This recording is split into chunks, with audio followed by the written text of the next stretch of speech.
વિદ્યાર્થી મિત્રો, હું શ્રીમાળી તૃપ્તિ ફરી એકવાર તમારું સ્વાગત કરું છું આજના તદ્દન નવા વિડિયોમાં। આજે આપણે શીખવાના છીએ દશાંશ સંખ્યાઓનો ભાગાકાર કેવી રીતે થઈ શકે તથા અપૂર્ણાંક સંખ્યાઓનો ભાગાકાર કેવી રીતે થઈ શકે। તો આજે આપણે શીખીશું ધોરણ 7 નું પ્રકરણ 2 જે છે અપૂર્ણાંક અને દશાંશ સંખ્યાઓ, એનું સ્વાધ્યાય 2.5। તો ચાલો આપણે જોઈએ એનો પ્રશ્ન 1, જેમાં પહેલો દાખલો આપણને આપ્યો છે કે 0.4 ના ભાગ્યા 2। આપણે જાણીએ છીએ કે 0.4 એ દશાંશ સંખ્યા છે।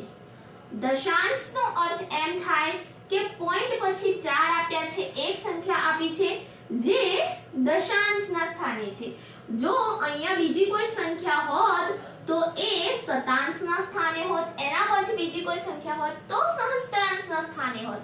તો અહીં આપણા જે 4 છે એ દશાંશના સ્થાને છે, તો આપણે અહીં લખી શકીએ કે 4 ના છેદમાં 10।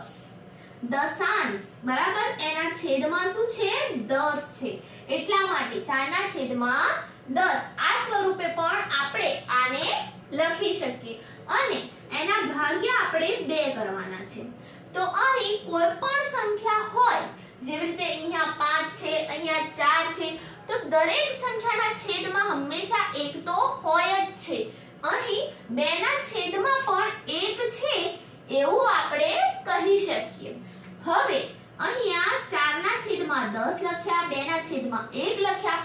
હવે આનો ભાગાકાર કેવી રીતે કરવો?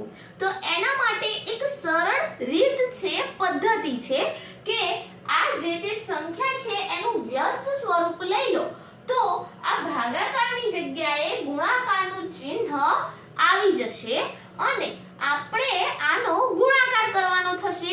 કેવી રીતે? તો આ 4 ના ભાગ્યા 10 છે એનું વ્યસ્ત શું થશે? તો 4 ના ભાગ્યા 10 નું વ્યસ્ત થશે 10 ના ભાગ્યા 4। એવી જ રીતે અહીં 2 ના ભાગ્યા આપણે 1 લીધા છે, તો 2 ના ભાગ્યા જે 1 છે એનું વ્યસ્ત થશે 1 ના છેદમાં 2। તો આ બંને સંખ્યાઓમાંથી કોઈ એક સંખ્યાનું વ્યસ્ત સ્વરૂપ આપણે કરવાનું છે, તો અહીં ભાગાકારની જગ્યાએ ગુણાકારનું ચિહ્ન આવી જાય છે। વ્યસ્ત સ્વરૂપ મૂકતા આપણે ભાગાકારની જગ્યાએ ગુણાકાર કરી શકીએ છીએ। તો ચાલો અહીં 4 ના ભાગ્યા 10 એમના એમ રહેવા દઈએ અને ગુણાકારમાં 2 ના ભાગ્યા 1 લઈ લઈએ।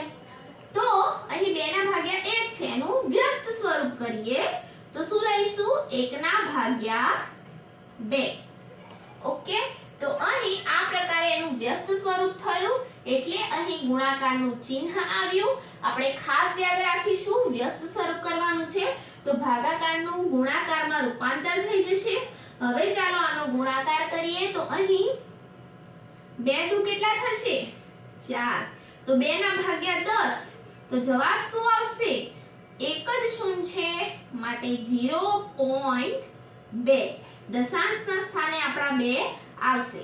ઓકે, તો આપણો આ જવાબ છે 0.2। આશા રાખું છું કે તમને ખબર પડી હશે। આપણે આગળ બીજા દાખલા ગણીએ એટલે વધુ ખબર પડશે। ચાલો વિદ્યાર્થી મિત્રો આના પછીનો દાખલો કરીએ જે છે 0.35 ના ભાગ્યા 5। તો અહીં ફરીથી આને સરળ સ્વરૂપમાં ફેરવી દઈએ તો અહીં શું આવશે? 0.35 ની જગ્યાએ હવે તમે મને કહો છેદમાં 10 આવશે?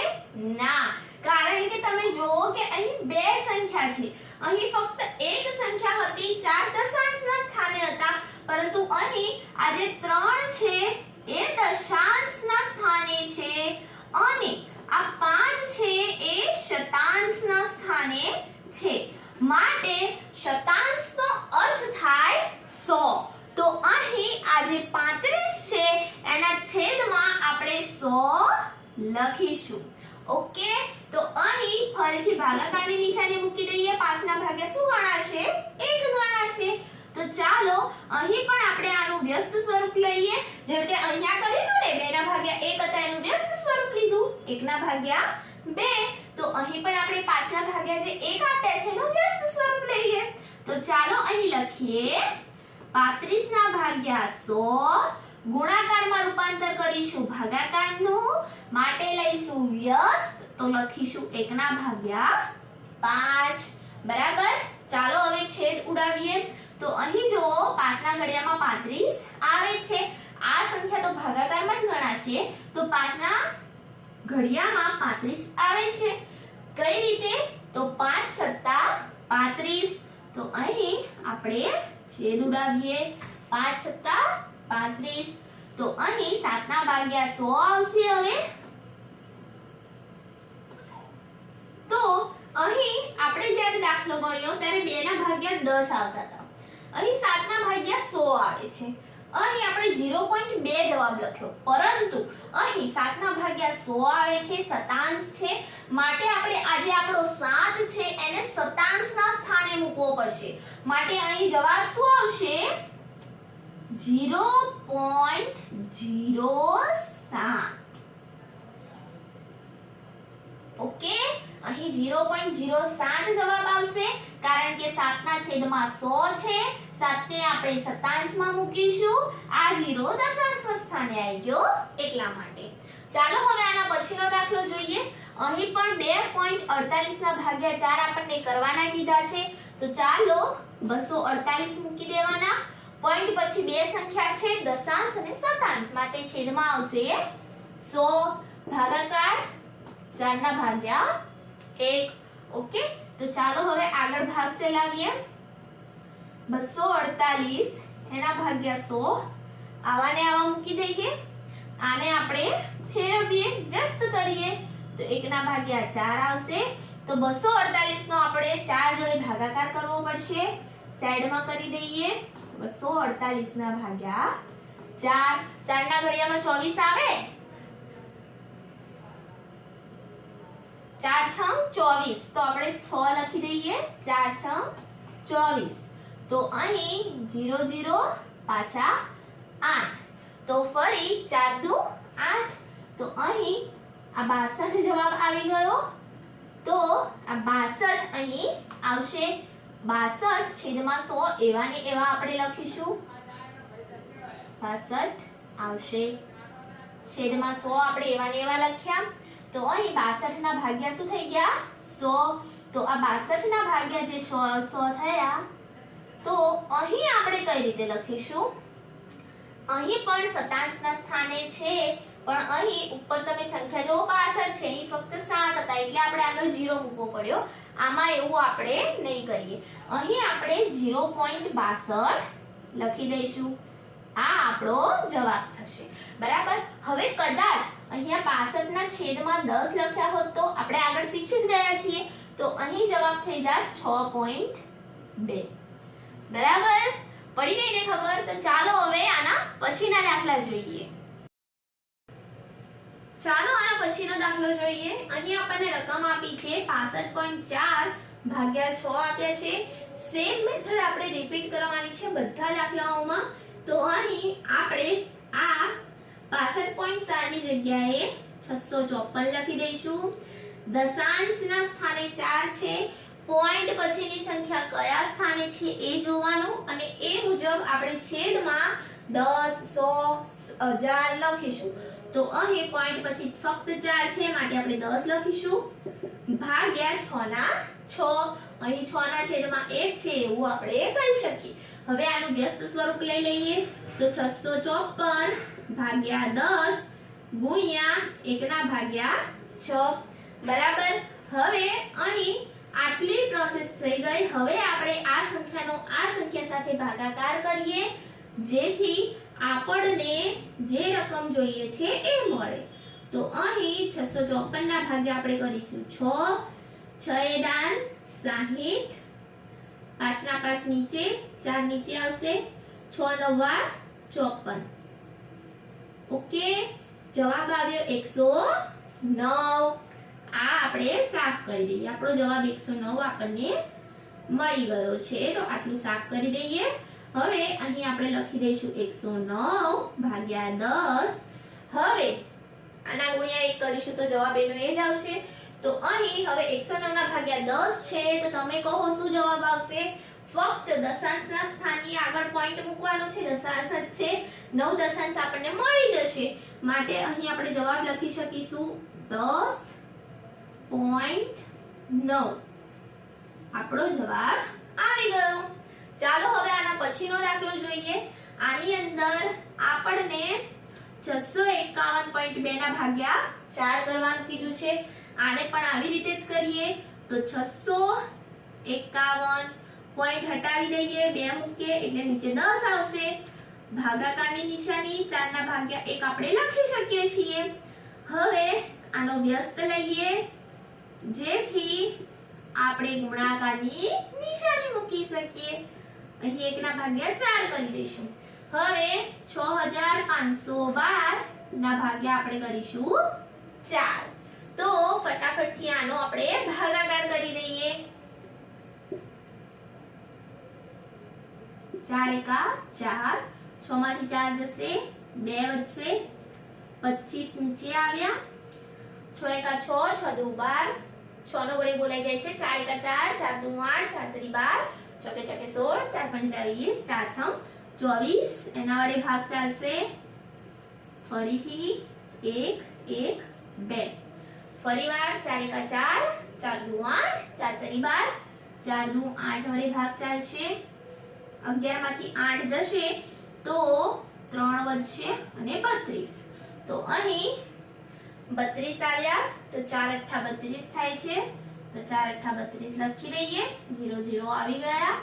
તો 1628 આપણને મળે છે. અહીં લખી દઈએ 1628. ભાગાકારમાં 10 છે. શું જવાબ થઈ જશે? 162.8. ઓકે, 10 હતા એટલે 1 પોઈન્ટ ખસશે અને 162.8 આપણને જવાબ મળી જશે. આશા રાખું છું કે તમને બધું જ ખબર પડી રહી છે. ચાલો હવે એના પછીનો દાખલો જોઈએ. અહીં આપણને 14.49 આપ્યા છે. સિમ્પલી આપણે આના છેદમાં 14.49 લખીને પોઈન્ટ પછી જેટલી સંખ્યા છે એટલા 0 મૂકી દઈશું. આ દશાંશના સ્થાને છે, આ શતાંશના સ્થાને છે. તો અહીં છેદમાં લખી દઈશું 100. અહીં છેદમાં લખી દઈશું 100. તો અહીં ચાલો ભાગાકાર કરીને 7 એકલો તો ન હોય, એના છેદમાં શું હશે? 1. તો અહીં આપણે લખી દઈશું 1. હવે અહીં ગુણાકારની નિશાની કરવી છે તો આનું વ્યસ્ત લેવું પડશે. તો આપણે અહીં 14.49 લખીને છેદમાં 100 એવા ને એવા વ્યસ્ત લઈશું, ગુણાકાર કરીશું 1 ના ભાગ્યા 7. ચાલો હવે ભાગાકાર કરીએ. 14.49 નો ભાગાકાર કરીશું આપણે 7 ના જોડે. અહીં 7 દુ 14 થશે. 4 નીચે ઉતારીશું. એક સંખ્યા વડે ભાગ નથી ચાલતો, ઉપર 0 મૂકી દઈશું. 9 નીચે ઉતારીશું. 70 થઈ જશે 49. આવી ગયા શેષમાં 0 0. જવાબ આવ્યો આપણો 207. લખી દઈએ. 207 ના ભાગ્યા કેટલા છે? 100. હવે તમે કહો કે આને તમે કેવી રીતે લખશો? દશાંશ સ્વરૂપે ફેરવવાના છે. આને પણ કેવી રીતે લખાશે? 207 ના ભાગ્યા 100 કેવી રીતે લખાશે? તો એટલું યાદ રાખવાનું કે પોઈન્ટ પછી નીચે બે 0 છે તો પોઈન્ટ પછી બે સંખ્યા આવે એવી રીતે આપણે 0 મૂકવાનો. તો એવી રીતે 0 મૂકી દઈએ. ક્યાં એવી રીતે 0 મૂકીશું તો પોઈન્ટ પછી બે સંખ્યા આવશે. તો અહીં મૂકીશું તો પોઈન્ટ પછી બે સંખ્યા આવી જશે. માટે જવાબ આવી ગયો આપણો 2.07. બરાબર? મિનિટા યાદ રાખી દેવાના. એવું યાદ ના રહેતો કે બે 0 છે તો પોઈન્ટ પછી બે સંખ્યા આવશે. 3 0 હોત તો પોઈન્ટ પછી 3 સંખ્યા આવત. 4 0 હોત તો પોઈન્ટ પછી 4 સંખ્યા. બસ એવું યાદ રાખી દેવાનું. ચાલો હવે આના પછીના દાખલા જોઈએ. ચાલો જોઈએ આના પછીનો દાખલો જે છે 3.96 ભાગ્યા 4. તો અહીં આપણે ફરીથી આના છેદમાં એટલી સંખ્યા મૂકવાની છે જેટલી પોઈન્ટ પછી છે એટલા શૂન્ય વાળું આપણે મૂકી દેવાનું છે. તો અહીં 100 આવશે. દશાંશ અને શતાંશ માટે અહીં 100 આવી જશે. તો 396 ના છેદમાં 100. ભાગ્યા 4 ના ભાગ્યા 1 લખી શકીએ, વ્યસ્ત કરી દેવાનો છે 100 ના ભાગ્યા આવું પણ કરી શકીએ, પણ આપણે સરળતા ખાતર આ પ્રમાણે જ કરીશું. અહીં 396 ના ભાગ્યા 100 ફરીથી ભાગાકારમાં વ્યસ્ત કરી દઈએ 1 ના ભાગ્યા 4. બરાબર. ચાલો હવે આનો ભાગાકાર કરીએ. 396 ના ભાગ્યા આપણે 4 કરીએ તો આપણને કેટલા મળશે? તો અહીં 3 નવા કેટલા થશે? 36. 39 આપ્યા છે માટે 39 માંથી 36 જાય તો 3 વધે, 6 નીચે ઉતારીએ, 36 ફરીથી આયા, 4 નવા 36. અહીં 36 એટલે 0 આવી જશે. તો અહીં 99 જવાબ આવે છે. 99 આપણો જવાબ આવી ગયો છે. તો અહીં 99 ના ભાગ્યા આપણે શું કરી લઈશું? 100. બોલો કેવી રીતે પોઈન્ટ મુકાશે? કેવો જવાબ આપશે? છેલ્લા દાખલાનો જવાબ તો તમારે જ આપવાનો છે. તો 99 ના ભાગ્યા 100 છે. તો કેવો જવાબ આવશે? અહીં જવાબ આવશે 0.99. 0.99 આપણો જવાબ આવે છે. માર્કર પણ હવે સાથ નથી આપતી, ઇંક પૂરવી પડશે ફરીથી, પણ 0.99 આપણો જવાબ આવી ગયો છે. ચાલો બીજો જે દાખલો છે, છેલ્લો આપણા આ જે પ્રશ્ન છે પહેલો એનો છેલ્લો દાખલો છે, ચાલો ગણી લઈએ ફટાફટ. તો 80 ના ભાગછેદમાં પોઈન્ટ પછી કેટલી સંખ્યા છે? 2 સંખ્યા છે, 100 આવી જશે, ભાગ્યા 5 ના ભાગ્યા 1 આપણે લઈ શકીએ. તો 80 ના ભાગ્યા 100 ફરીથી લખીએ, ગુણાકારમાં ફેરવવું પડશે. તો અહીં 1 ના છેદમાં 5 આપણે લખી શકીશું. 1 ના છેદમાં 5 આપણે લખી શકીશું. ચાલો ભાગાકાર કરીએ. 80 ના ભાગ્યા 5 તો 5 ના ઘડિયામાં 8 આવે? ના આવે.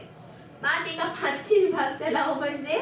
5 એકા 5, 5 તો 10 વધી જશે. 8 માંથી 5 જશે તો કેટલા વધશે? 3 વધશે. 30 લખી દઈશું. 5 36, 16 જવાબ આવી ગયો. 16 ના છેદમાં 100 લેવાના. દશાંશમાં ફેરવીને જવાબ શું આવશે? કહી દેજો તો પણ કહી દઉં છું તમને. શું આવશે જવાબ? 0.16. આપણા છેલ્લા દાખલાનો જવાબ જો કદાચ અહીંયા ના દેખાય અહીંયા લખી દઉં 0.16 આપણો જવાબ આવી જશે. આ દાખલાનો 0.16 આપણો જવાબ આવી ગયો છે. અને અહીં આપણા સ્વાધ્યાયનો પહેલો પ્રશ્ન પૂર્ણ થાય છે. Thank you.